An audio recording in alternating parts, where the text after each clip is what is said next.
She left me right after we buried my mother, but she had no idea my mom saw her coming long before I did. We weren't always like this. I met her, Sophia, 9 years ago, back when life still felt wide open and full of promise. I was working my way up in corporate marketing, and she had just started her career in design. We hit it off fast, the kind of connection where everything felt easy. Conversations flowed, silences weren't awkward, and for a long while, it felt like we were on the same team. But not everyone was so convinced. My mom never said anything cruel or confrontational, but I remember the first time she met Sophia. She watched her carefully, the kind of watchfulness only a mother has. Later that night, she pulled me aside.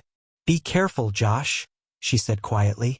"Time has a way of showing who people really are." I brushed it off. She was just being protective, I thought. Sophia and I took our time. We dated for a few years, lived together, and eventually got married.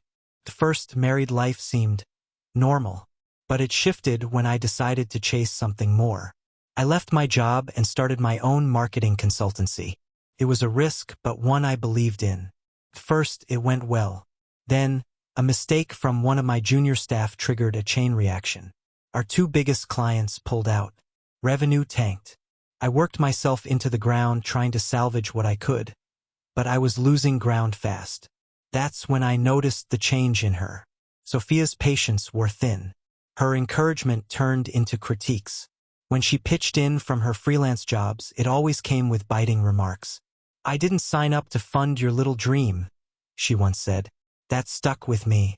I kept the business afloat the best I could, but our marriage began to unravel. We stopped talking unless it was necessary. Even when things leveled out financially, the emotional distance was still there. She wasn't invested anymore. Not in us, not in me. Then came the blow I never saw coming. My mom had been sick for some time. Ovarian cancer, though she kept it quiet. She told me only when she knew the end was near. I spent the last 2 months of her life by her side. Sophia visited a few times but always left early. "Hospitals depress me," she'd say. When Mom passed, I handled the funeral myself. She had always wanted something simple.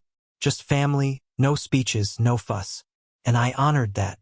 A week later, 7 days after we laid her to rest, I got served at work. Divorce papers. No warning. No conversation. She wanted out. I was stunned. When I asked her why, her answer was ice cold. "We're not the same people anymore. I think it's time to move on, cleanly." She wanted it fast. Civil. Efficient. But I wasn't stupid. I knew she had her eye on the inheritance. My mom hadn't been wealthy in the traditional sense, but over the years, she'd built up a sizable portfolio. Investments, property, savings.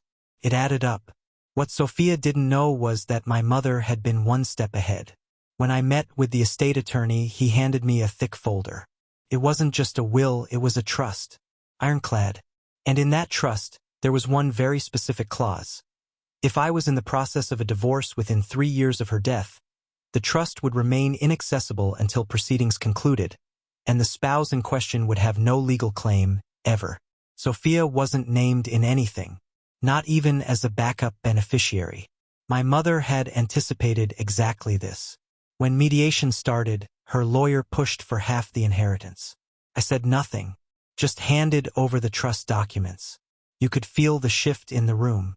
Her attorney flipped through the pages, then looked at her, stunned. "You never told me there was a trust," he whispered. She turned red, then pale, then furious.